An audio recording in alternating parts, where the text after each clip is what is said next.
call this meeting to order. Roll call, please, Ms. Singh. Ms. Anderson? Yes. Mr. Ayers? Here. Mrs. Brockman? Here. Ms. Dixon? Here. Mrs. Hoskins? Here. Mrs. Kunkel? Here. Dr. Lovren? Here. Before we rise and do the Pledge of Allegiance, I just wanted to have all of us take a moment of silence. As you guys know, this last Saturday was 20 years ago when September 11th happened, and there were many people in this country who lost their lives and perished, and they're brave souls. So if we could just take a moment of silence, just to reflect on that.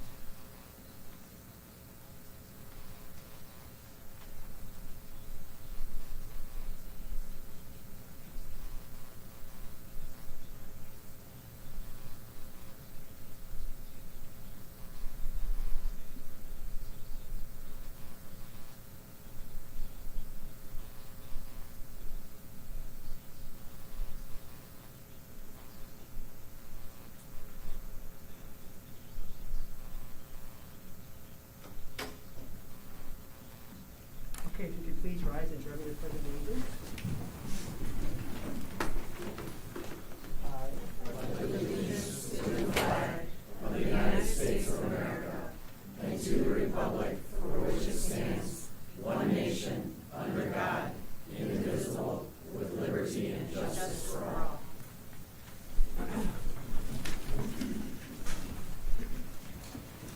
Are there any questions regarding the evening's agenda? If not, I will take a motion. I move the board approve the agenda as presented. Second. Motion by Ms. Dixon, second by Ms. Anderson. I'm sorry, second by Mr. Ayers. To approve the agenda as presented, all in favor say aye. Aye. All opposed? I will need approval for exempt session.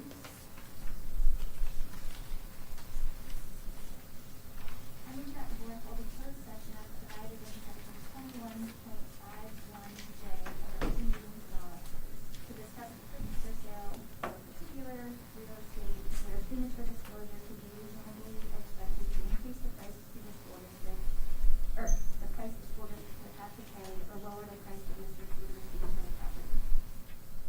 Second. Motion by Ms. Hoskins, second by Mr. Ayers, that your board hold a closed session as provided in section 21.51J of the open meetings law to discuss a purchase or sale of particular real estate where premature disclosure could be reasonably expected to increase the price of the school district would have to pay or lower the price the district would receive for that property. Roll call, please. Roll call, vote, please, Ms. Standard. Ms. Anderson? Yes. Mr. Ayers? Yes. Mrs. Brockman? Yes. Ms. Dixon? Yes. Mrs. Hoskins? Yes. Mrs. Kunkel? Yes. Dr. Lovren? Yes. Vision statement.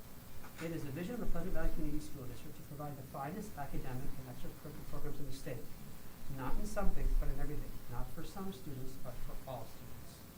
Welcome to our guests. If you would like to address the board regarding a non-agenda item, now would be your opportunity to do so. If you could please limit your comments to 3 minutes. When you come up here, you can just state your name and the capacity you are within the district. And as we've said before, if you don't know, when you want to bring up an item that's not on the agenda, we are listening to you, we hear you, but we cannot really engage the board or address it because it's not being covered. And if we want to discuss it at a later board meeting, we will do that. So, you'd like to come up, sir? Yeah, I'm having a hard time hearing you. Okay, why don't you come up to the front, I can tell you again. So, since it's a non-agenda board item, we can't address the issue, but we will listen to what you have to say, and then we will always, if we want to address it at a later board meeting, it will come up as a board agenda item. So if you could just limit your comments to 3 minutes, state your name, the capacity you are within the district, and then go ahead and make your comments. Okay. If you want to come up to the podium, that would be great. No, I don't have any. I just wanted to say that I couldn't hear you. Oh, okay. Oh, okay. Got it. So, is there anybody who wants to say anything at all?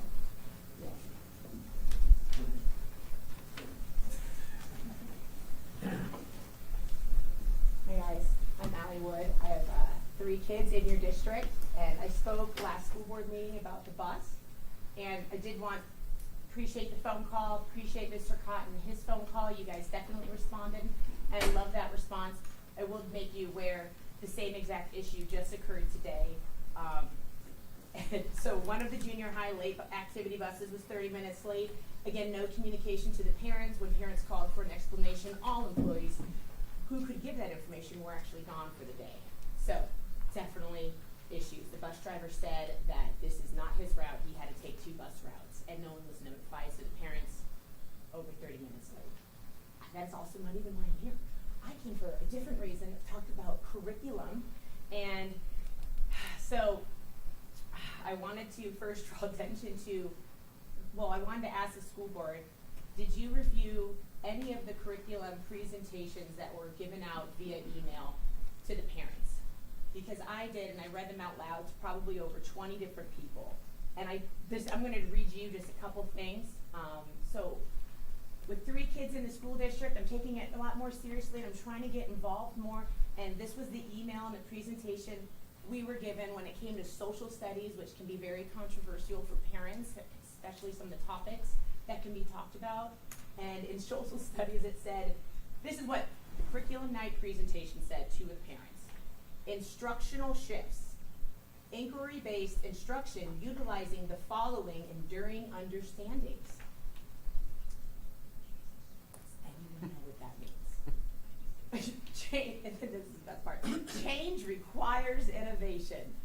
There are consequences of change.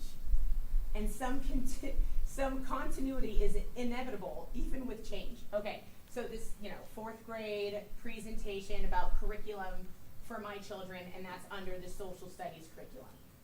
Definitely disappointed, not even quite sure. I had people in a physical therapy office laughing at that because that's what the Pleasant Valley School District is sending out as part of their curriculum. That doesn't make sense. Gives you no specifics, and that's very disappointing because we can't even go into school and have discourse with the teachers.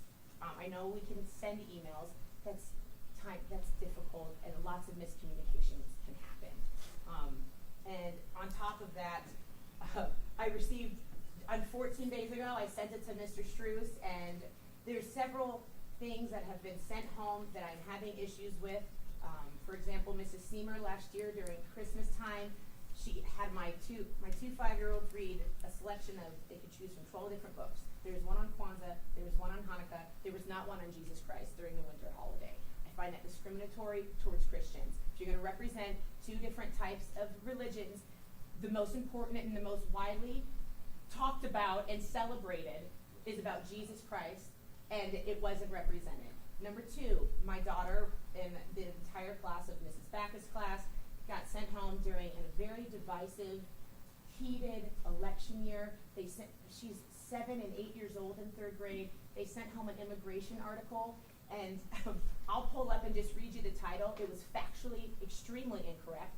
It was misleading, manipulating, and disgraceful that my 8-year-old had to send this home. And there were parents very alarmed that we all were like, can you believe they sent this home with our 8-year-old? So I'm just very alarmed. And I'll just read it. I'm going to send this all to you guys via email. But I'm just shocked. This is the title. Children traveling to the U.S. from South America face scary road and rules. They don't face rules. They face federal and international laws. So it's misleading and it's wrong. And why is my 8-year-old learning about illegal immigration in 3rd grade? And these are the presentations you give us to analyze. It's very disappointing and alarming. And then again, Mrs. Seamer gave during it, sent home and told our kids during hybrid days to read my daddy, Dr. Martin Luther King Jr., sent home a book. And in this book, my 5-year-olds are reading. My son, who loves Nerf guns and laser guns, and so do the majority of all boys in America, it said, one Christmas, my brother Dexter and I got toy guns for presents. Most of the other boys in the neighborhood played with the guns, and we wanted to be just like them.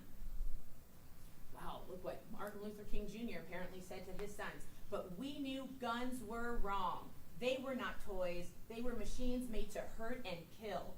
Together, the whole family took the guns outside, made a bonfire, and destroyed them. Ms. Wood, you've gone on for 5 minutes now. Oh, thank you. Okay, sorry. So you have to wrap it up.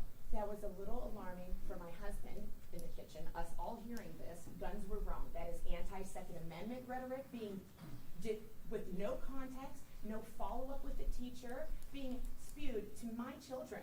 And that is wrong. This is anti-constitutional Okay. statements. So That's just it. would like curriculum to be adjusted. Sorry.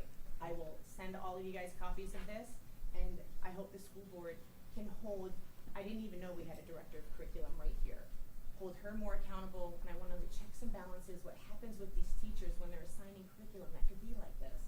That's false. Okay, Extreme. that's enough.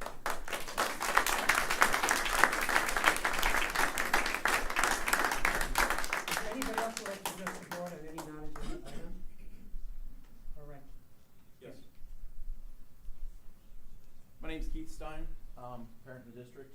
I sent everybody an email here last week over the minutes for the last meeting. This is the second time I've seen the minutes that I've been to be a little misleading. First time I spoke, there was conversation in the meeting minutes that I actually brought up CRT. I didn't, you guys put the words in my mouth. This last meeting, you took the time and the effort to address a person that spoke before the board on masks and how great they are, and how she had a setup where there was an online survey taken. You guys quoted that she had 303 signatures. That's what her words were. Then her words, and you can watch it on the video, that only 178 of those were from 52722. That doesn't delineate between Bettendorf or PV, but you guys made sure to put 303 in there to make it look like everyone's involved with this. I also included a couple of articles on masks and how bad they are for children. One's from the New Yorker, which is a very left-leaning magazine. The other one is from The Atlantic, another left-leaning magazine. Both talk about how they're not good for kids. Statistics are in there. The WHO, the person last week or last meeting talked about how the CDC is recommending them. The WHO, which is the World Health Organization, says for the last year, do not put masks on elementary kids. They're bad for them. They cause many problems. And they're detailed in the 2 articles. I was hoping to hear from at least one board member or anybody with the board or the school, but nobody addressed it. So I just want to bring it to the attention that if we're going to put meeting minutes together, I would like to see them be accurate. Because I've seen other people speak here and there's no mention of it, but when it seems to be something you guys want to push, you make sure you put it here. Have a great night. Anybody else for non-agenda item?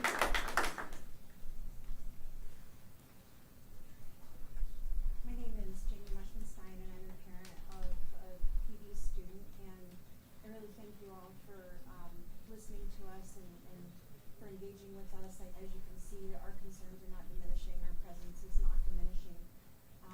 I don't know that we've gotten much satisfaction for the goals that we're trying to achieve and the consensus that we're trying to achieve. We really prefer to have a partnership with all of you. You're important partners in our children's education and upbringing, and I really appreciate that, and I hope to encourage that. And I've observed a number of these meetings myself. I didn't know, I didn't know about Ms. Lewis and Mr. Zimmer. Their roles prior, I think they're largely invisible to parents. And my only other question, I understand, is you can't answer it. I work with customers for my livelihood. I participate in many meetings with them, and I'm very cautious about how they perceive me. And so in many ways, I feel we are the school district's customers as parents, and I'm always just very also curious about how you feel about that, if you agree about that, and also what is always so important during these meetings that Mr. Zimmer has to look at his laptop all the time and barely looks up and engages or seems to care what any of us have to say. Thank you.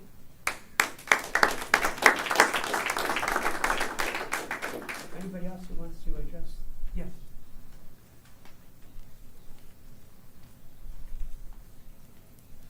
Hi, my name is Lindsay Asta, and I'm a parent of 4 children within the district. I too work with the public. I happen to care for many of the children of your teachers' kids in this district in my daycare.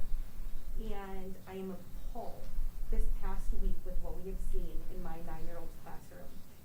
Her classroom has been overrun with an outbreak of COVID. It is heartbreaking to see what my poor child is going through, being forced daily to go into a classroom where she feels unsafe. every single day she walks in and just about in tears, about to have an anxiety attack because her peers are not doing the one thing that they can to protect themselves and the people around them, to keep them safe and healthy, to keep our businesses open, to keep our kids in school and our activities open. We lost my grandfather due to complications of COVID last year, and all my children can see when their peers are getting sick is, oh my goodness, is this going to make you lose your life? Is this going to make one of your family members lose their life when all we're asking you to do is get a piece of cloth over your face? So these are the things that we're dealing with, not just the complications of COVID. We are dealing now with the mental health of our children. My child is wearing her mask around our house, and she is insisting that everyone inside our household is also doing the same so that she can protect our family and the people that we care about. A 9-year-old can understand and take that to heart.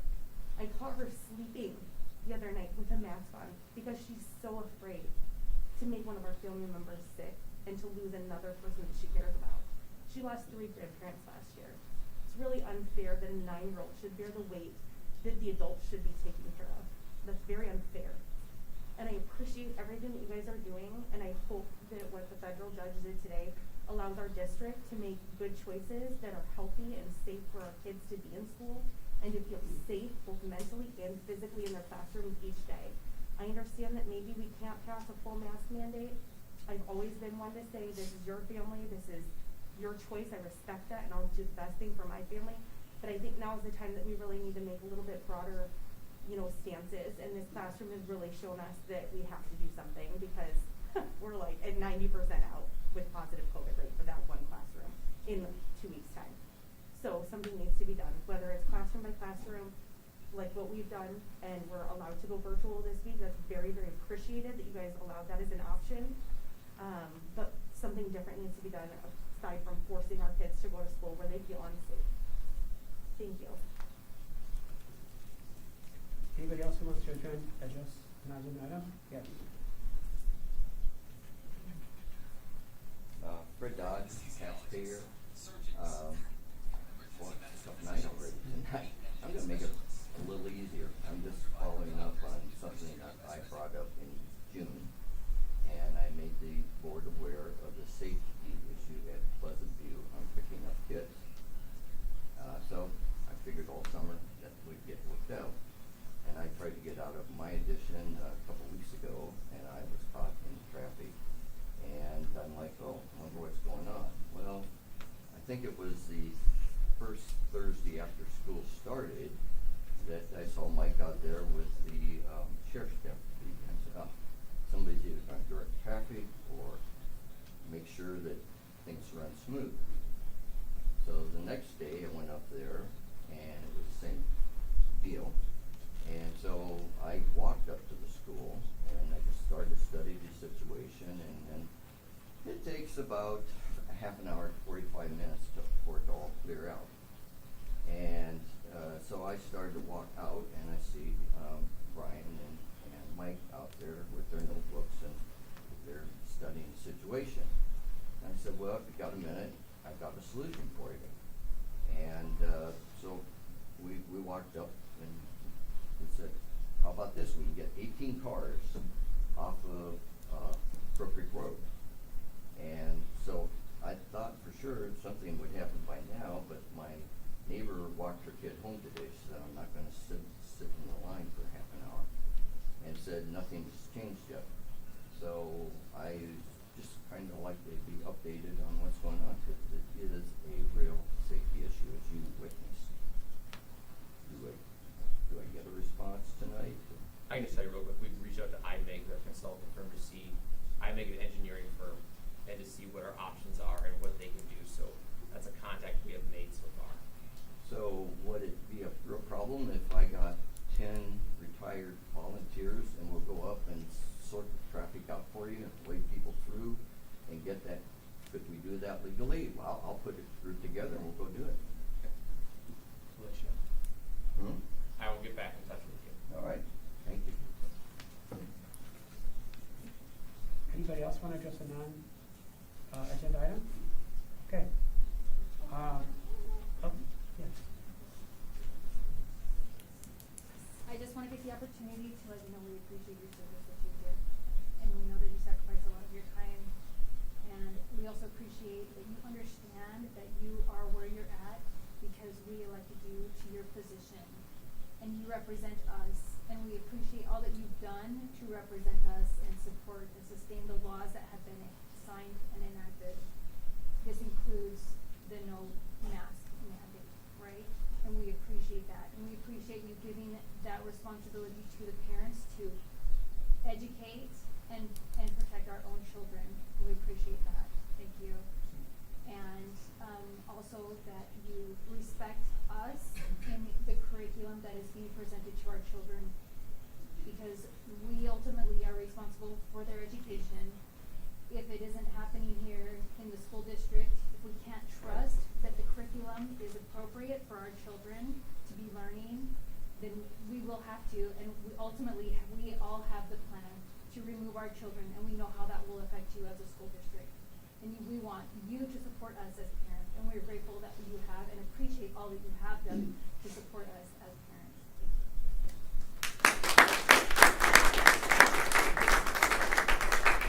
Thank you. Okay, anybody else?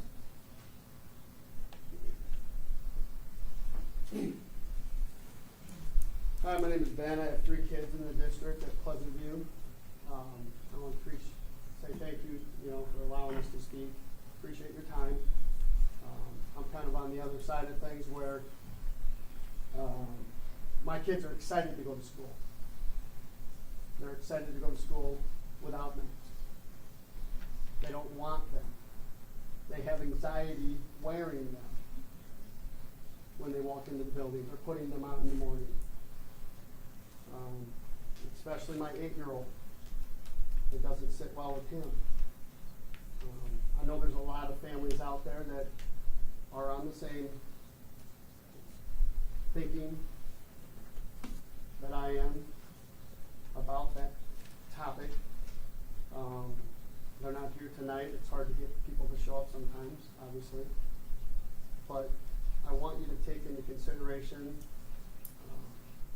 the freedoms we have here in the United States, and the freedoms of choice, especially the freedoms of choice of their kids, of our kids. They're not your kids, they're our kids. We should have that right as a parent, masked, unmasked. It's our choice. And I would appreciate that going forward. No matter what happens tonight, tomorrow, that decision of a parent's choice should stand.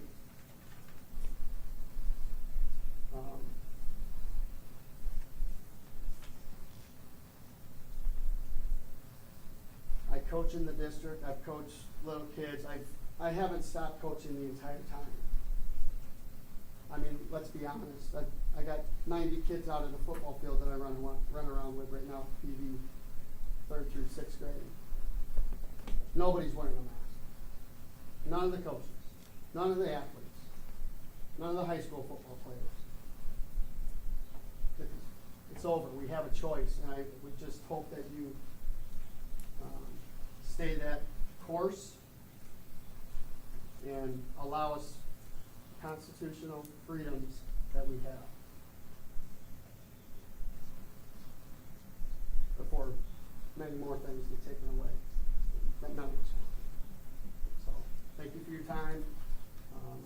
I had to get that in. And it's my first board meeting I've been to, but I may come to more. Thanks. Have a great night. Okay?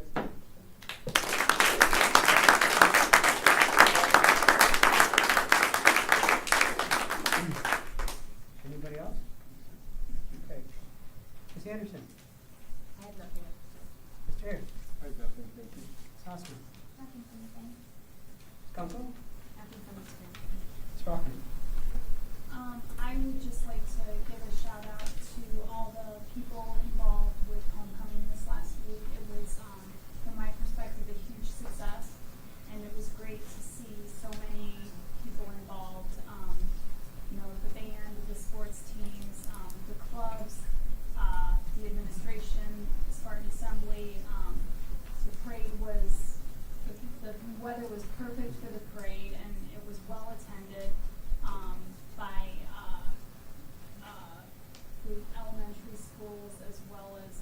spectators. So, it was great to see a fun meet and, everyone, out enjoying it.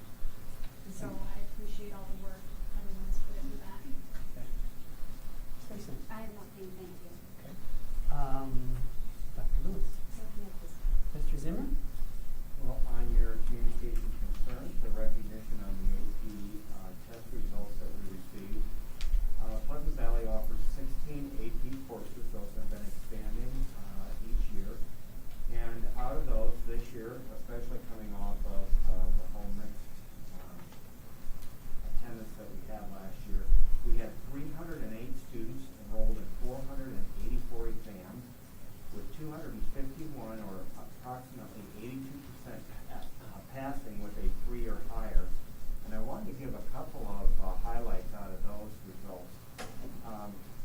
On the AP Calculus, AP exam, we had 46 out of the 48 students actually took the exam, which was 96% took it. And out of those, 41 out of the 46 received a 3 or higher, with 20 of them scoring a perfect 5 on the exam. Also on the AP language exam, we had 73 out of 77 kids, or 95% of them, taking the exam, and out of those, 90% received a 3 or higher. On the AP Lit exam, 23 out of 26, or 88%, took the exam, with 87% of those students receiving 3 or higher. And then one note in the AP Physics. We offer AP Physics 1 and 2, but there are a number of other AP Physics exams that students can opt to take if they feel confident enough that they want to venture out that path.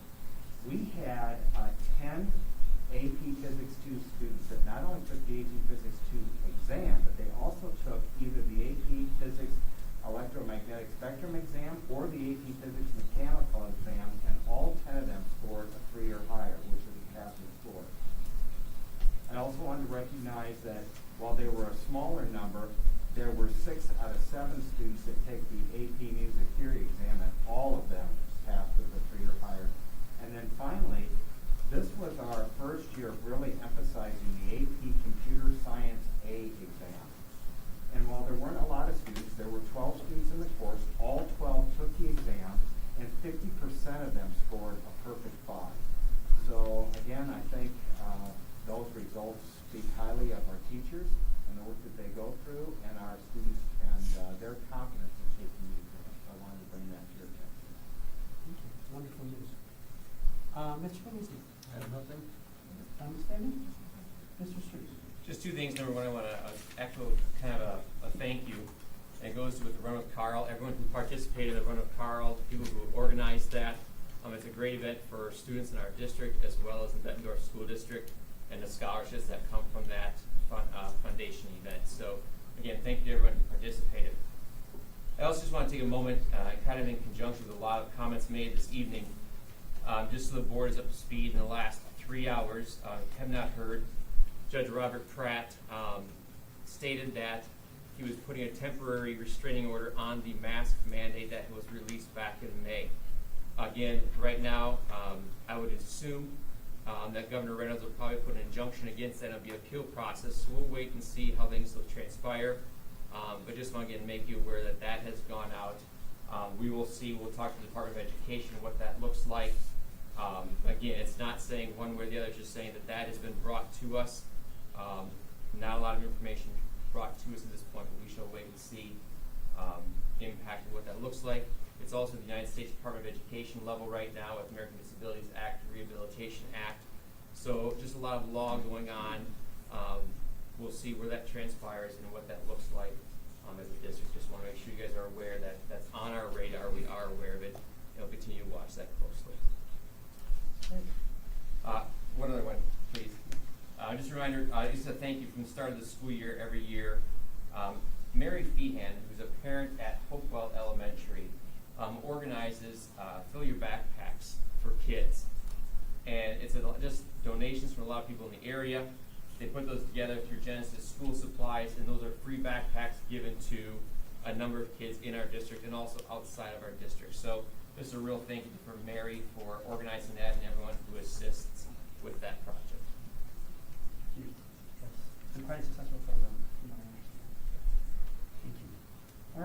questions on this evening's consent agenda? If not, I will take a motion. I move the board approve the consent agenda as presented. Second.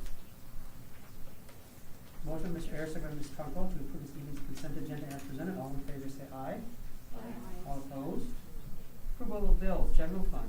I move that general fund warrants issued in total amount of $475,132.97 and payment invoices presented. Second. Motion, Ms. Dixon, second by Mr. Ayers, that the general fund warrants be issued and the payment of invoices presented. Are there any questions? All in favor say aye. All opposed? Nutrition fund. I move that nutrition fund warrants be issued in a total amount of $78,613.54 and payment of invoices presented. Second. Motion, Mr. Ayers, second by Ms. Brockman, that the nutrition fund warrants be issued and the payment of invoices presented. Are there any questions? All in favor say aye. All opposed? Our elementary junior high activity funds. I move that elementary junior high activity fund warrant be issued in the total amount of $2,594.74 and the payment of invoices presented. Take a second. Second. Motion, Ms. Osmond, second by Ms. Brockman, that the elementary junior high activity fund warrants be issued and payment of invoices presented. Are there any questions? All in favor say aye. All opposed? High school activity fund. I move that the high school activity fund warrants be issued in the total amount of $50,618.26 and payment of invoices presented. Second. Motion, Ms. Council, second by Ms. Dixon, that the high school activity fund warrants be issued and the payment of invoices presented. Are there any questions? All in favor say aye. All opposed? Capital projects fund. I move that capital project fund warrants be issued in a total amount of $8,588 and payment of invoices presented. Second. Motion by Mr. Ayers, second by Ms. Hoskins, that the capital projects fund warrants be issued and the payment of invoices presented. Are there any questions? All in favor say aye. All opposed? Okay, couple fund. I move that PEPAL fund warrants issued in the total amount of $285,465.02 and payment of invoices presented. Second. Motion, Ms. Dixon, second by Mr. Ayers, that capital fund warrants be issued and payment of invoices presented. Are there any questions? So we had a couple boiler replacements, is that right? That's correct. Was that, expected or what happened? Yes, we had a situation at Bridgeview with boiler replacements there, and then I believe some of that was also transferred then to the high school where they work better at the high school, if I remember correctly, on that project. That's referring to the person new ones there. Okay, okay. Are there any other questions? All in favor say aye. All opposed? Internal service fund. I move that internal service fund warrants 6275 through 6282 be issued in the total amount of $34,954.16 and the payment of invoices presented. Second. Motion, Ms. Brockman, second by Ms. Hoskins, that the internal service fund warrants 6275 through 6282 be issued and the payment of invoices presented. Are there any questions? All in favor say aye. All opposed? And then the trust fund. I move that trust fund warrants be issued in a total amount of $2,958.27 and payment of invoices presented. Second. Motion, Mr. Ayers, second by Ms. Brockman, that the trust fund warrants be issued and the payment of invoices presented. Are there any questions? All in favor say aye. All opposed?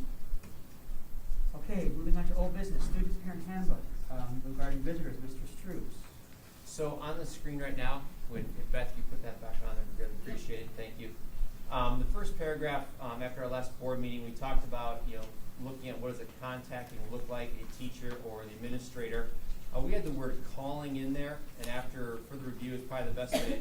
Calling is kind of obsolete at times. It can be calling, but just in general, could be an email as well. So we changed the word calling to contacting. And then if you scroll down to the bottom, Director Dixon, I believe you brought up the question about, if we looked at this further, we did not really talk about, what does it look like for special events like Grandparents' Day, which we also call VIP Day, or other room celebrations, which come through the PTA concerts. So when looking at that piece of visitors, clearly that is a time when you're a visitor in a school building, but I thought that it might be better in terms of the process to understand when those occur, it's not necessarily coming through the teacher or the principal directly. It could be through a room parent as well. So also a comment came after our last meeting through someone who's been watching online. They asked a question about volunteering opportunities. So again, clearly a time when people come into the classroom. So we added this paragraph to address, again, Director Dixon's statement to read, exceptions to this practice will occur when volunteering opportunities or special events are scheduled ahead of time. Volunteering and event details will be communicated by the building principal, classroom teacher, or other designee. So it gets at who could that be. The building principal is obviously going to know about it and give permission for those events. And if it's a concert, it could come from the band director, the music director, whoever it might be. Other designees, as I said, could be a room parent as well. So just adding that statement in there so people there's clarity as if you're coming for those, what does that look like from a visitor in a school standpoint. So that's all that was added to that in that other word to follow our last discussion when we tabled the original motion. Okay. Does anybody have any questions regarding the updated visitor guidelines? I'm going to show my age because I've aged out of the elementary schools, but can parents come and eat with their kids now with COVID, or? Yeah, so, I mean, we used to yes. just drop Yep. in, but I know. So right now, when you read this section right here, I'm sorry, Beth, if you could scroll about 3 paragraphs up from there. If eating lunch with your child is desired, yes, so that still occurs. With COVID though, right now, with assigned seats and so forth, we have not, and last year, we've temporarily put that on hold, but that would come back at some point, and then what that would look like is you contact the main office to see if the schedule is on time. For example, last Friday at the high school, we had a different schedule. So if you're coming to eat, making sure that you know what time your child is eating lunch. So yes, that is still available. Yeah. Any other questions from the board? Are we allowed to comment Yeah. or ask questions? Yeah, after the board is, Okay. you're going to focus with the board. Any other questions from the board? Okay, go ahead. You can, it's your turn. Ms. Wood? Oh. Yeah.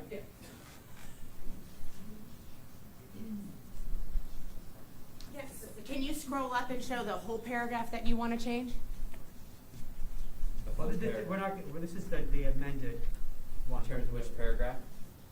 The contacting? Right there. Yep. Parent, guardian. Yep. Visits be approved by the principal in advance. Okay, so first off, all right, can you give a reasoning and logic as to why you need to change the entire handbook visiting schedule, and you use the terms for better instructional focus? Can you answer that? How are you improving instructional focus by me having to contact the principal, get prior approval, then get a seat in with the principal in my class, in my child's classroom? I just want to just drop in and just say hi. Please, how does that improve instructional focus? I believe 2 visitors, especially the principal and a parent, will actually make it worse, but that's just my personal opinion, and I was curious your logic. So in that situation, when we're talking about anytime a parent wants to come in, it's hard just to say I just want to drop into my student's classroom for not knowing what's going on in that class that day. Are they taking a test, taking a quiz? What is going on in that day, and what's the purpose of the meeting to come in? So that's the reason why we've always had it where, that's why in the first paragraph it talks about contacting your building principal or teacher to get that information. So it's knowing what the schedule is, what's happening in that day. But now we need prior approval, and the principal has to sit in the classroom with us. What if the principal's not available? Who then do I need to contact in order to be able to sit in on my child's class? Because, that immigration article that I got, I'm a little alerted. They had an immigration speaker at that school. Maybe I want to be present. What if the principal can't be present? Am I not allowed in my school with my children listening to an immigrant, whoever, speaking about immigration, which clearly the school has wrong? Just wanted to know chain of command here. So in that situation, when a parent wants to come visit and the principal gives permission, they go in together, which has been part of our practice in the past when it comes to sitting in a classroom observing. It could be the building principal, it could be a dean of students, it could be an assistant principal, whoever that would be at that time.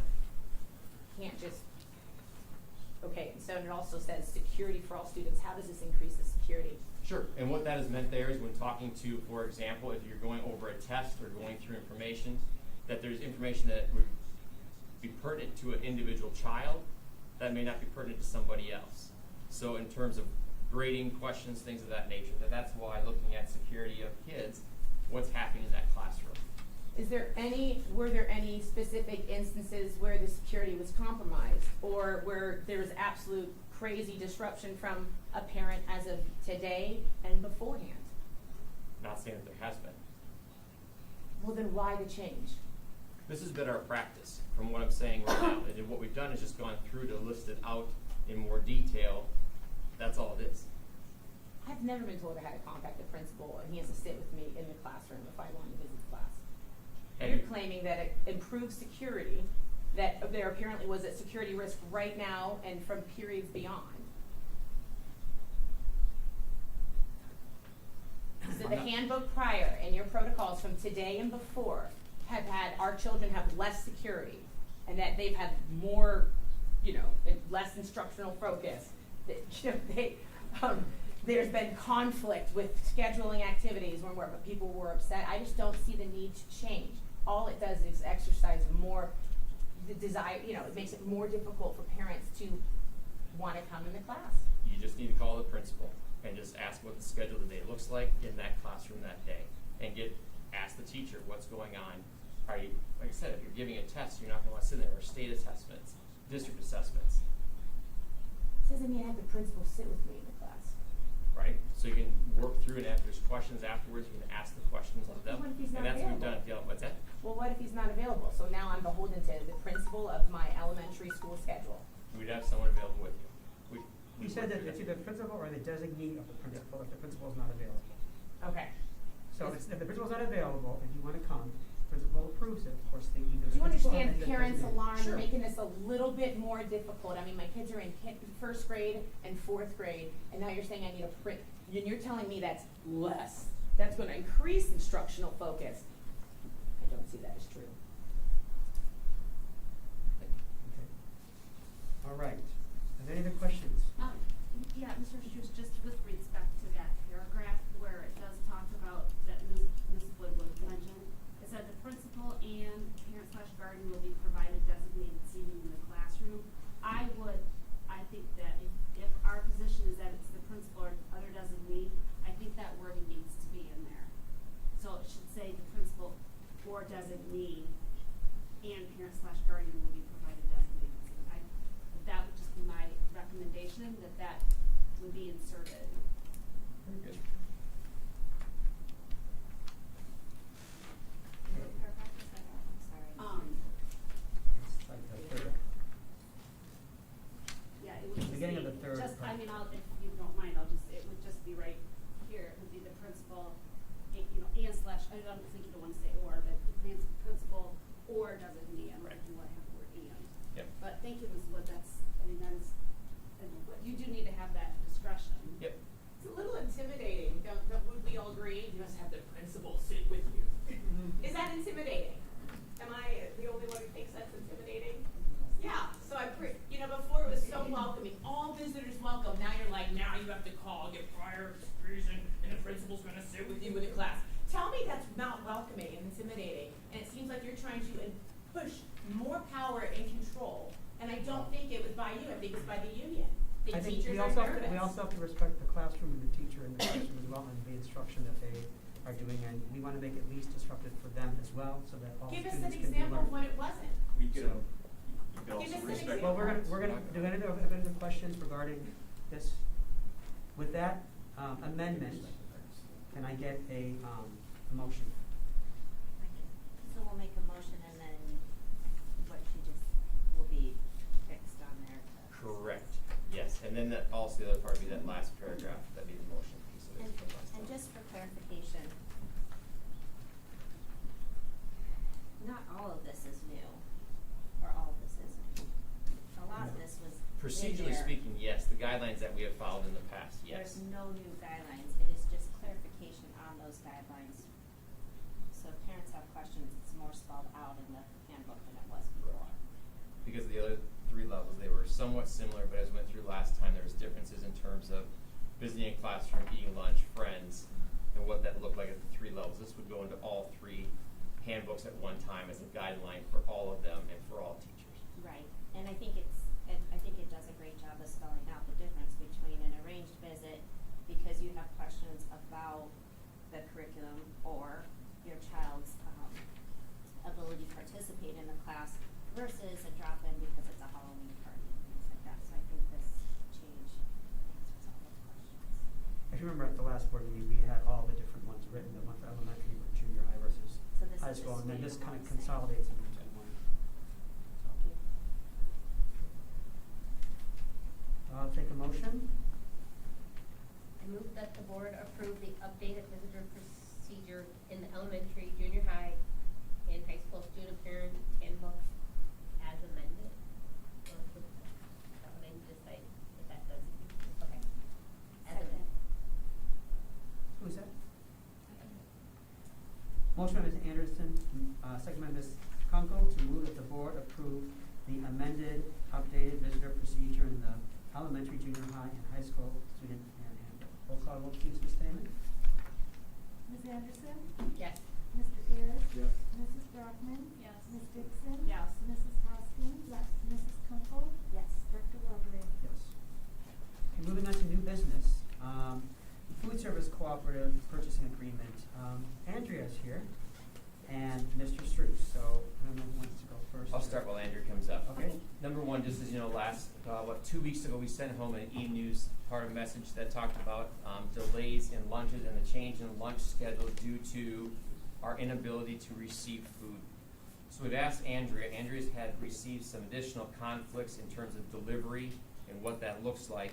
So she is here tonight to talk about what this can look like moving forward as we look at moving away from our current wholesale distributor and moving to a different one where we believe there might be some more stability as we move forward at this time with lack of drivers coming from the current one. So with that, Andrea, if you want to provide some more details, we'd really appreciate it. The AEA purchasing is through the state of Iowa. It provides school districts for a prime vendor. They basically procure the bid, and then districts sign a 1-year contract to say that they're going to participate in it. There is a fee through the AEA of $1 per case. About 40% of those funds are returned to the district. Currently, the AEA has a prime vendor of Martin Brothers, who the state of Iowa, USDA commodities are delivered to schools, which our school is participating in that. So we're already receiving and delivering from Martin Brothers. And we have not been seeing delivery issues. We've been seeing some outs through them, but not delivery issues that we have for our prime vendor. Our prime vendor this year has missed 4 total deliveries, which we have 4 buildings which get deliveries. So we have missed 16 deliveries this year. So the amount of cases of product, food, supplies that we haven't received this year would fill this room tonight. And so my putting that in the board agenda is just to secure a stable supplier for our food service program. So currently, right, as you can see, Cole is our current primary distributor that we have. We'd like to move away from that, use them as maybe a secondary but not a primary. And Eastern Iowa Co-op would become our main, or actually AEA Co-op would become our main group that we're working with, where Martin Brothers is the #1 provider for them. So it's dropping the Eastern Iowa Co-op and moving into the AEA Co-op is what we're looking at doing. Would that be accurate? Are we actually canceling the contract with Cole, or we're just? So, when we were having issues with local sale, I emailed the district sales manager, and basically in a roundabout way, he told me that if I could find another supplier to go to find that person or find that supplier. So with our current, we are part of the Eastern Iowa Co-op with other school districts.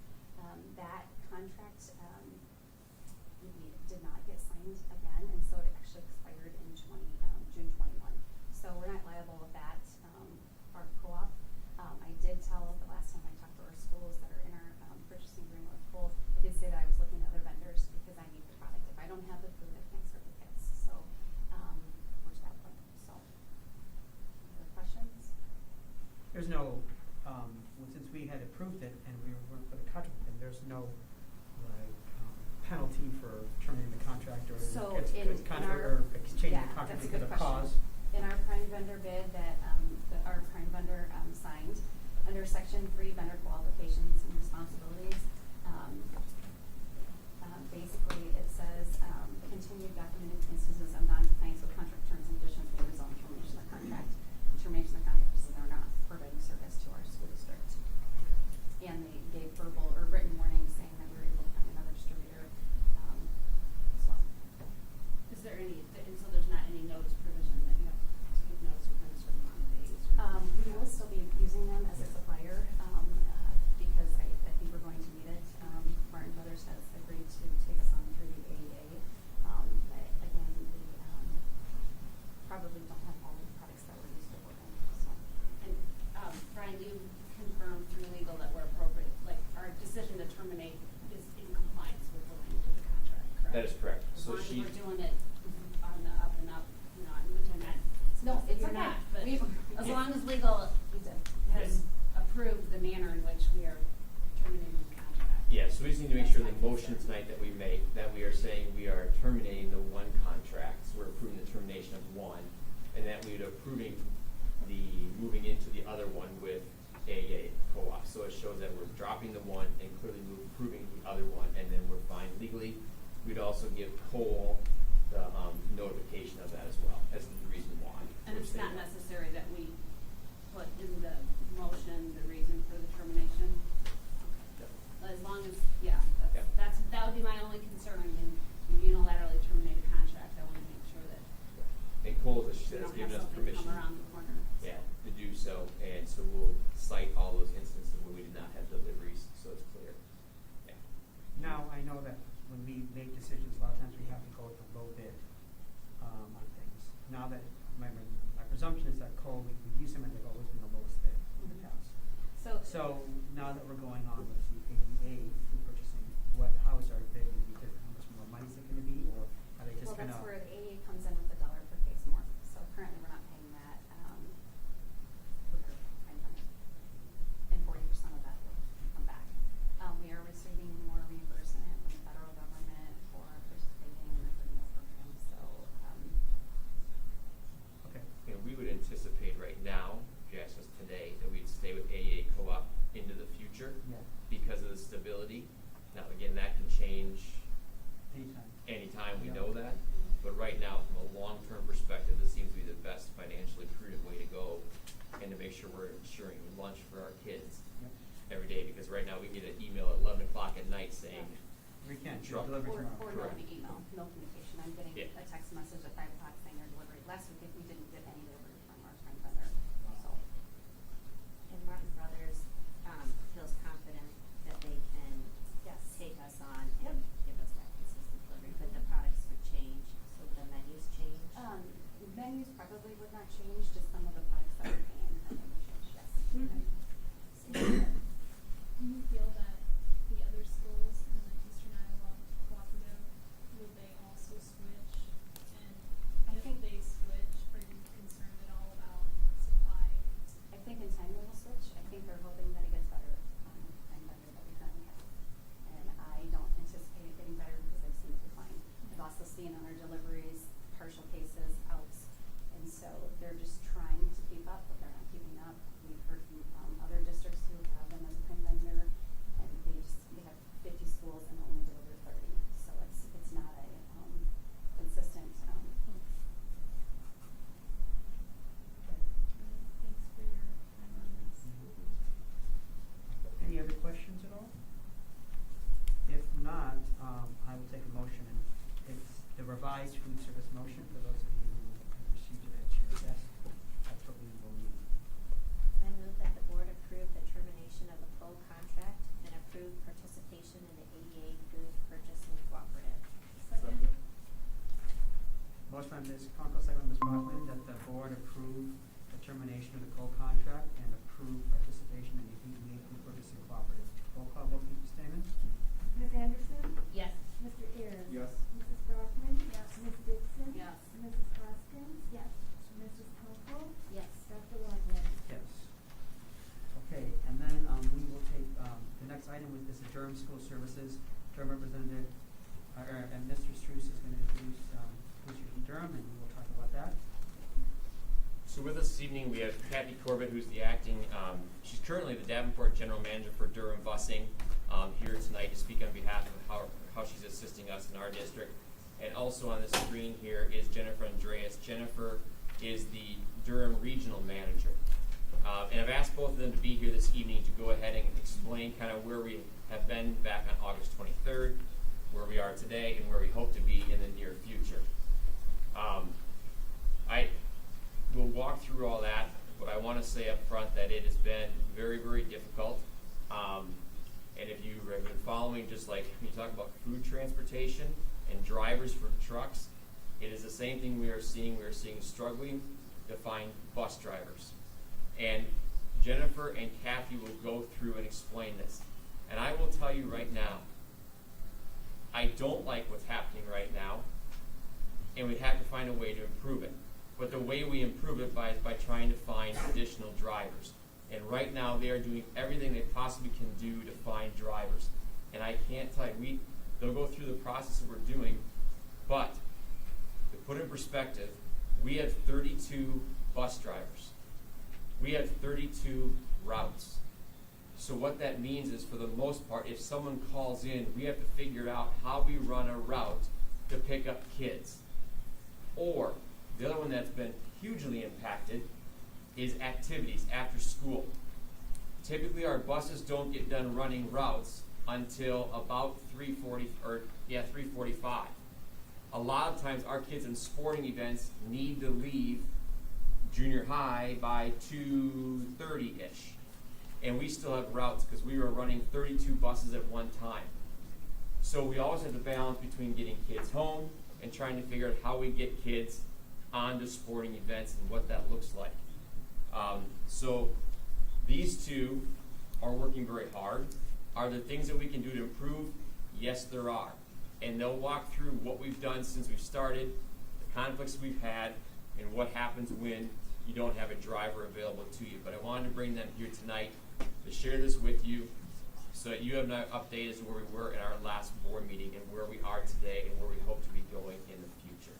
So with that, Kathy Corbett, Durham Schools works at, I said, she's been assisting us, and Jennifer Andreas from there as well. So I'll let the two of you begin kind of where we've been and where we are going.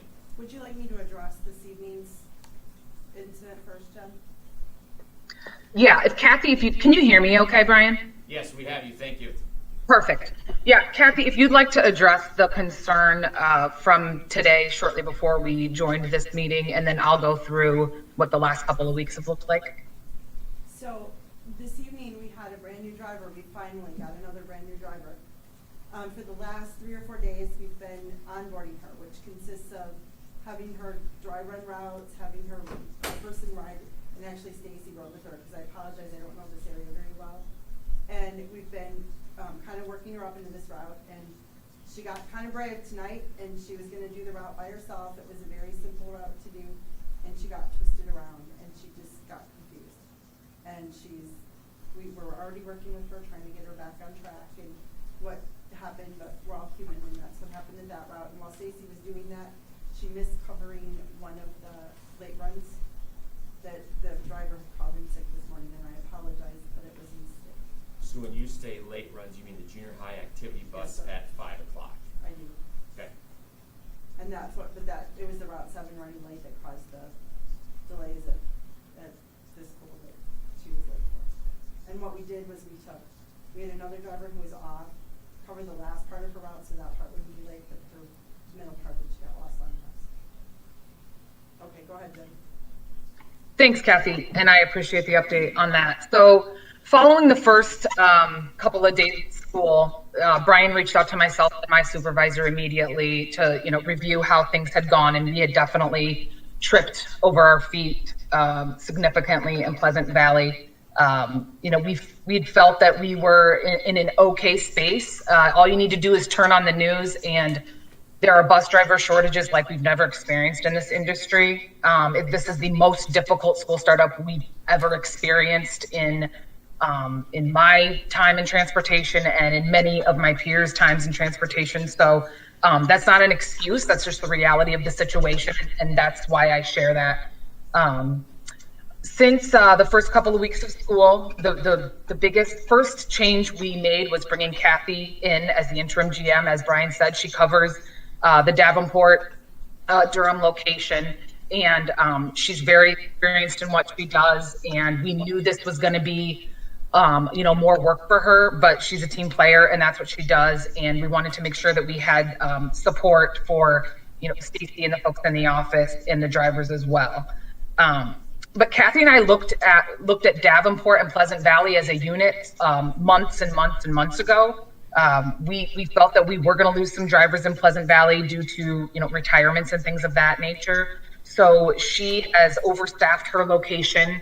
I won't go into the details as to why the staffing is challenging in different locations, but we looked at Pleasant Valley and Davenport as a whole so that we can support Pleasant Valley with drivers and vice versa if and when that time comes. And that's not only for, to help support activities, which, as Brian mentioned, are very, very challenging. All you have to do is call your peer down the street and they're experiencing the same thing. Everyone I work with, we're really struggling to get those trips that conflict with routes covered. But we work to make sure that we can cover those, but most importantly, we want to make sure we cover the routes. So when we are at a staffing level that's equal to the number of routes, all it takes is one person to call in, and your whole operation can go sideways very quickly. So that's been some of the challenges that we've been dealing with. Brian and Leland and Kathy and Stacy, who's our dispatch router, have been in contact weekly, reviewing, what does the week look like? Where do we have opportunity? What's our staffing situation? How has that changed in the last couple of weeks? And I can tell you that in Pleasant Valley and consistent across the state of Iowa, we've gained a couple of drivers and we've lost a few. So, and for various reasons, just like many industries have. And to get someone ready to be that right person to drive the most precious cargo in the world to school every day, it takes a lot of time and a lot of training. If you have someone that's super engaged and a very quick learner, 4 weeks maybe is the absolute quickest, because we don't want to just put anyone behind the wheel of a bus. The other thing we've worked on, and thank you to Brian and the athletic directors and the Pleasant Valley community, we've reached out to coaches and teachers who may be interested in helping support those athletic trips. So some of them already are qualified. Some of them need a couple things. Again, we can't fix it in a day, but we've had so many people from that community step up as entertain that as an option. So we're working through a couple of those folks now. And the last 3 with their backgrounds running right now, 3 coaches. Right. Yep. And then the last thing I just wanted to share, from, Brian mentioned staffing, and I'll just share the information. Like I said, we look at Davenport and Pleasant Valley as a whole unit, as a whole, as we're putting our efforts into both. But for those locations, this is just for last week, we had 17 Indeed leads. So we get those leads. We called every single individual 2 different times on 2 different occasions, 2 different dates, time of day. Texted them once. We had 10 interviews set up, and then one of them showed up and then ended up not being qualified. And we go through that every single week. So, statistically, it takes about 10 applications to get 1 bus driver. That's holding true this year. Even as we're rolling out of, some of the unemployment benefits, we're starting to see some increase in applicants. Right now, we have 3 in the pipeline specifically for Pleasant Valley to be route drivers. And we've actually had 2 drivers from Davenport that came over to help support and actually fully transferred over because they want to be in that community. So we are working on it every single day. It's, staffing is our first and most important priority outside of safety.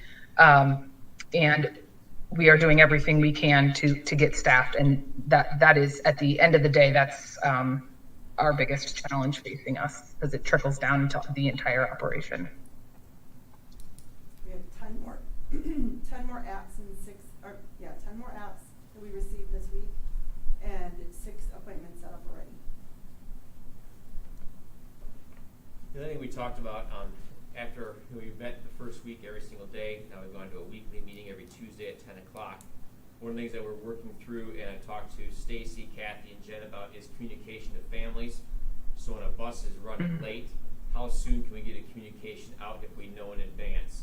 For example, if we know a route is going to be canceled that day, or we have to join a route together, can that be put out ahead of time the night before? Can it be put out, if it happens in the morning, can it be put out by 1:30 in the afternoon? You know, what's our timeline to get that going? Because once you hit 2:30 in the afternoon, it's almost impossible to start getting, I mean, it's just not possible, but it's hard because of so many things running to get announcements put out to parents at that time. And that's the most crucial time, because now parents are saying, where's my child? They're 5 minutes late, they're 10 minutes late, they're 20 minutes late. That is hard. So we've worked on trying to get that communication. If they know it, get it out, and how can we assist? And sometimes Beth will help us. If it's after 2:30, she can try to pull the list and get that sent out too. But again, I'll give you an example. Tomorrow, no high school sports away tomorrow night. We have 5 junior high sporting events tomorrow. We have 411 junior high kids out for sports this year, which is phenomenal. That's almost half our school in sports. That is what we want for connectedness for our kids. We've got cross country. Mike, how many kids out for cross country? So 200 kids should be going to Scott County Park tomorrow, along with a 7th grade volleyball to DeWitt and a 7th grade volleyball to Clinton, which is how many girls? At least 100, I'd say. At least. And then we also have 7th grade football going to DeWitt, which is 80-some kids, I believe. Yep. So you take all of those kids, and we have to transport them. In theory, we need 5 buses. We've called DeWitt. DeWitt is willing to, well, their game is going to be at 5 o'clock instead of 4. We've got cross country. We believe we can do a shuttle out. We can find buses. We've talked to DeWitt. Hey, if we can get there at 4:35 versus 4 o'clock, can we do that? They're willing to do that. So it's just, it is fun, just trying to find drivers to get someone there. Once we have routes done, we can get buses there to get them and bring them home. It's just getting them to the events when you have that many kids. And it's hard to say, hey, who's going to stay home, because we can't transport everybody. And we don't want to get to the point where we say, hey, parents, can you transport your children? Because parents are working, we have those sort of things. So we just need to keep working on finding ways to get drivers certified and to have more on our docket so we don't have these things all the time. I just want you guys to know that my granddaughter is in the school district, and it is very important to me that you get what you need and that we work hard on it. And her mother is the one that's scheduling all these appointments and persistently calling these people. I'll do everything I can to make sure that we get what we need.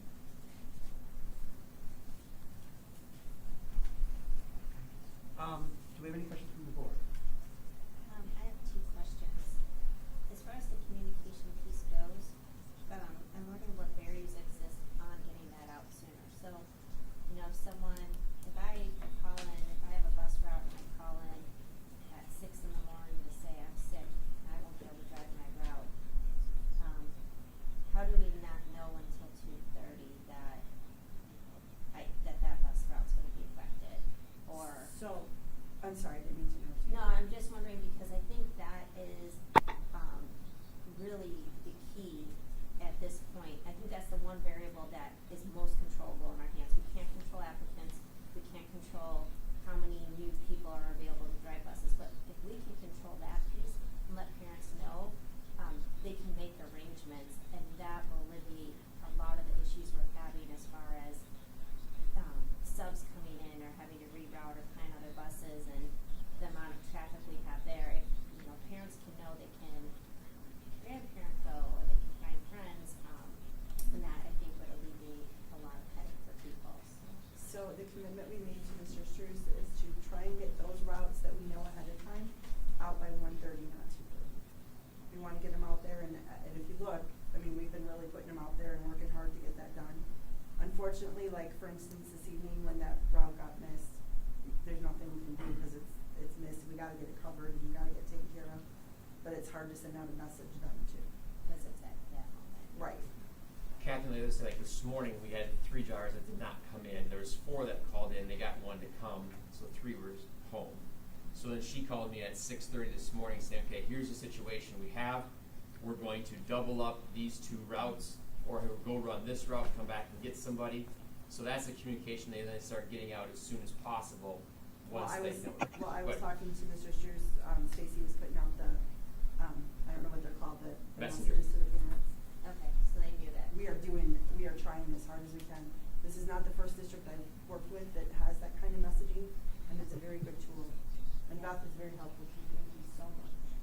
Which is great. Yeah, I just wanted to highlight that because I think that we have a strong community and ability to help each other if we can realize that. The parents in this community are second to none. I've had so many parents call and say, hey, I got the message, I'm going to grab my kids and take them to school. You know? Yeah. And then as far as the junior high, getting them to activities, is that a possibility that we can cut down on the number of buses needed by having parents drive their kids to activities?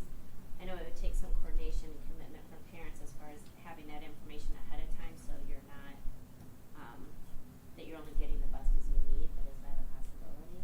It is, and the biggest thing is we don't want to create a system where kids, so let's say some can ride the bus but we can't fit it, and then a kid can't go because a parent can't take him. That's probably our biggest fear, is to create, for lack of a better term, based upon parents and what they're doing, the have and have-nots of our children, and having that be an influence. I don't want that to be the case, so we've talked about it and we've just shied away from it, as long as we can keep problem-solving and brainstorming ways to make other options available. Other questions from the board? So it seems like this year, in the past, I didn't think there was many communication problems. Now I know that you probably didn't have as many issues as you have this year. So what has changed between last year and this year to make the communication piece? How come that's changed when it comes to informing parents? Or I apologize, but I can't answer that question because I wasn't here last year. okay.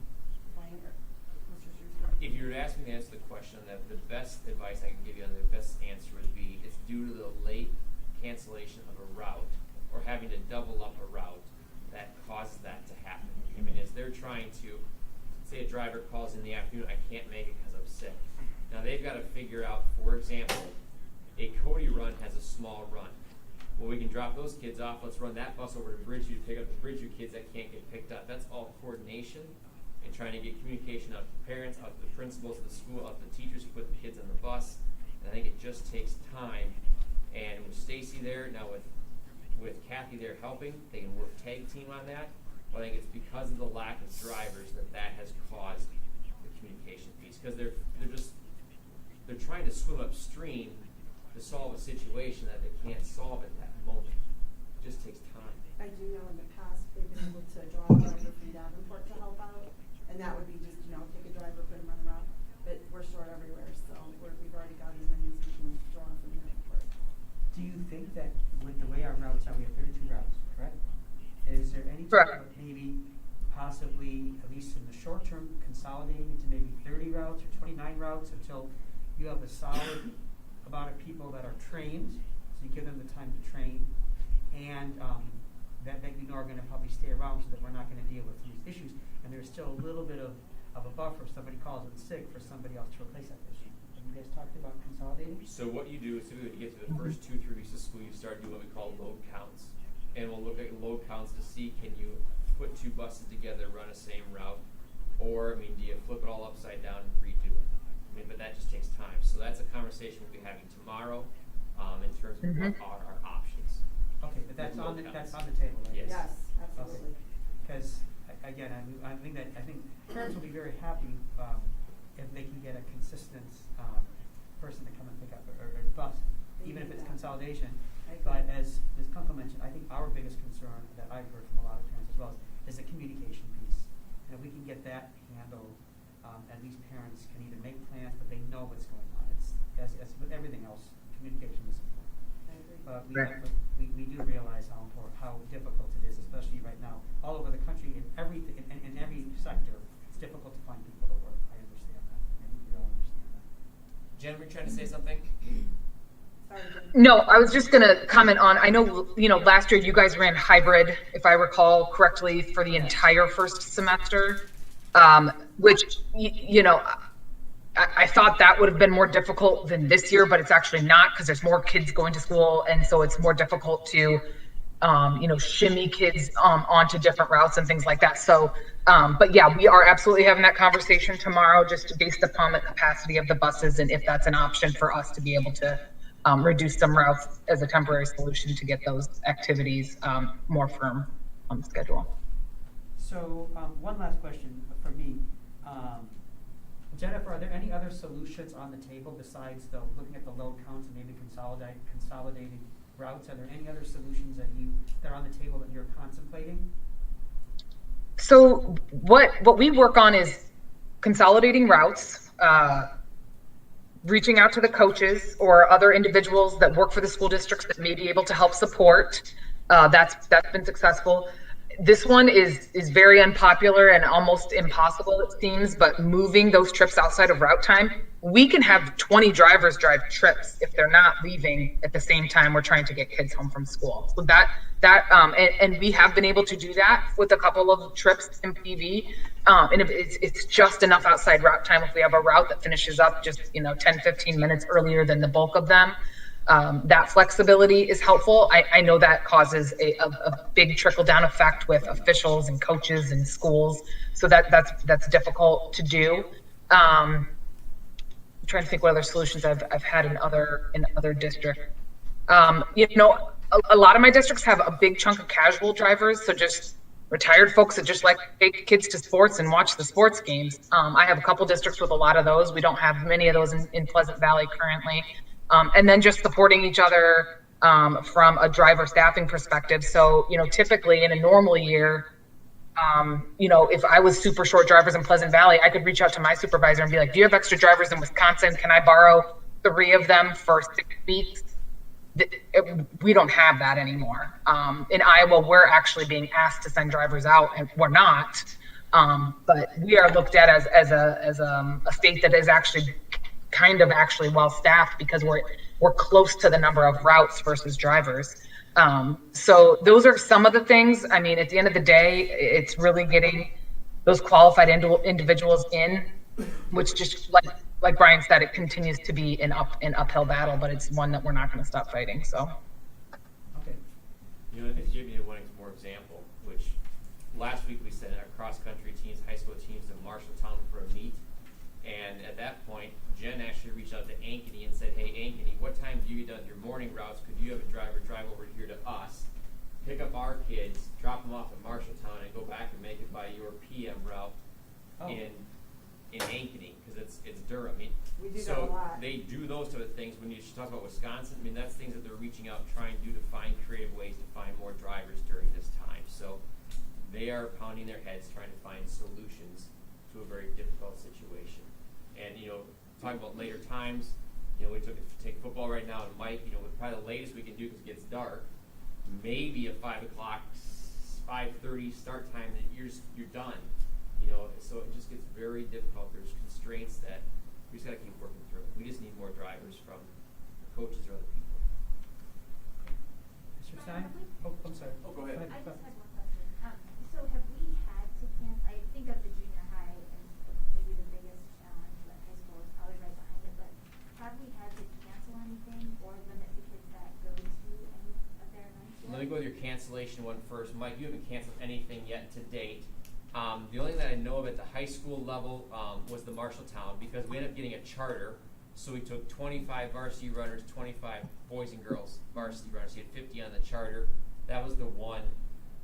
Currently, Colin Wicken and Mike are working on moving some of our Tuesday, Thursday nights to like a Monday night if we can, at least for our home ones, that we can move things. We're hoping other schools do the same thing. Because Tuesday, Thursday nights tend to be the same nights you have varsity sports and you have junior high sports. So we're really plugged on those nights. We have talked about, we reached out to local clergy and did ask what would happen if we went to a Wednesday night, because that's always been kind of a night where we just have not done sports on Wednesday nights.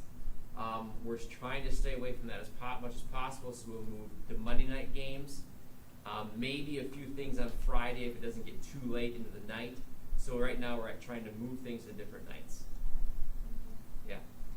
Mike, would you add anything else to that? I agree with you. Those are the notes that I've taken that I would like to sit with you and chat. We'll just discuss some of those date changes if that makes sense. If that the time change is tough, you're right, especially when the outdoor sports. Maybe that's more feasible when we go to the indoor sports. And Mike is he assists Colin Wicken with our sports in junior high, so that's why I was asking Mike. He has good knowledge there.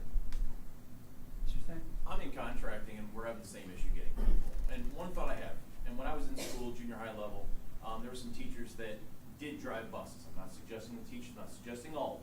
But maybe if we reached out to the custodians at the different schools, they're always looking, everybody's looking for a little extra money. And if we come up with a billable rate that we could bill the bus company, since they can't supply the drivers, we've already got people in the district, they know the schools, they know the children for the most part, and they've been through the background checks. Maybe there's some custodians that are looking to do it. We could pull a custodian, one or two, because you're only talking one or two, I keep hearing. And if we have enough notice that they're looking for this, we get them through the system, get them trained, maybe they'd want to work a couple extra hours, and they're getting paid. And again, they're in our capacity. We have them already at the school. They'd be there. Just a thought. Yep, and that's exactly what we've done that with some of our coaches. I think we have 3 in the pipeline right now that'll be helping us out. It takes about 2 to 4 weeks to get them finalized in the process through the state permitting. We've talked about when you start hiring new custodians, does that become part of their employment? What are options? I've kind of joked, I think I've done everything in the district but get my CDL. So maybe that's what I need to do. Come on in, we'll help you. I'm just saying, the last minute notice, someone gets sick late, they're already there at the school, they could drop a bus off, the person could drive, know the route to a point, and it just make it work. I know it's difficult. Yeah. Keith, you want to drive a bus? My job would like that. One of the other things that we've offered is anyone in this room, if you have someone that you know of that would be interested in being a driver, we're offering $500 to just anybody off the street who sends somebody in. We do it by like a 1099, I think, and it's $500 for an unlicensed driver, $1,000 for a licensed driver. Unlimited, yeah. Yeah, unlimited. What are the hours if you would need somebody in the morning? In the morning? Yeah. Would you like to talk to me when the meeting is done? I'd really be interested in talking to you. Just curious. Just curious. I will. Just come back to me. Are there any opportunities to drive anything smaller than a bus? And that's another thing. That's another side note that we have done. We have purchased 3 vans in the last couple of years, which hold 10 passengers. And we've had where we have our coaches drive the vans and put 30 girls, for example, for volleyball on the vans versus any kind of bus. So we worked through some of that creative ways too. Quite a few years ago, to increase our sub pool, we gave our retired teachers a little more money to sub. Have we really reached out to all the area retired bus drivers who might not want to be up at ODAR 30 to drive, but just say, like, we need you for sporting events? That seems like an easier route to me than driving the kids on their routes. We have been through, so every week, Jen's boss sends us a list of people in the area. So I have Davenports and Pleasant Valleys, anybody in this area that used to be a bus driver or that used to work for us, or that even some that used to work for previous companies, and we contact them every single week. New ones, we don't contact the same person over and over. But yeah, that's a great idea. And we have gotten some back too. I've got one right now that is in the process of licensing and going through our system, making sure she's good, and that we're bringing back.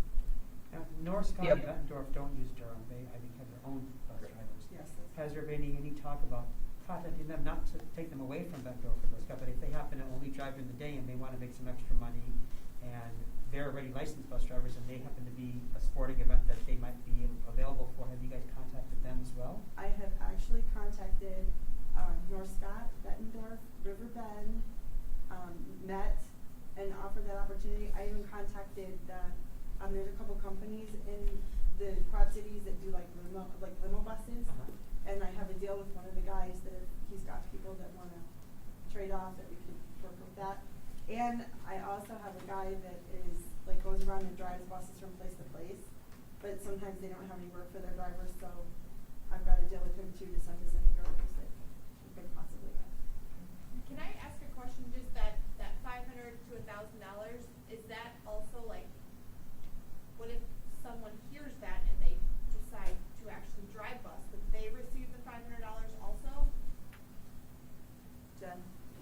Yeah, so we currently don't have sign-on bonuses in Pleasant Valley. Because someone mentioned 1 or 2 drivers. I mean, if Kathy and I had 5 more drivers, we'd be in a lot more comfortable space, which it doesn't seem like a large feat. But as of right now, I don't have sign-on bonuses. I just have that referral bonus. So I would say if whomever asked the question, if a friend, you nudge a friend. Well, if it's for your husband and you send him in, then you would get the bonus. Okay, there you go. It stays in the family. I've also been doing bring a buddy bonuses. So, like, if you come in and you come in, like, together, the 2 of you, you get hers and she gets yours. There you go. Okay. Are there any other questions? Okay. Oh, there's, okay, go ahead, sorry. Go ahead. Just real quick, the messages that come out to the parents, does that come from Durham, or does that get sent, do you send the school a message and the school sends that out to everybody? Typically it comes from Durham, unless, Directly from them. correct, and it comes through their system, they type it in and it sends out. Unless they can't get to it, then they might call me and I'll get a hold of Beth, and then she may just send it like just a generic e-news message like you see many times, if it's not coming from the messenger itself.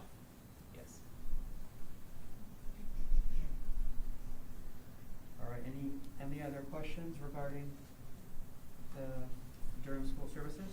Okay, there's no motion for that. Thank you, Jen. And Thank you. Thank you. And I guess this is Thank you. a good time.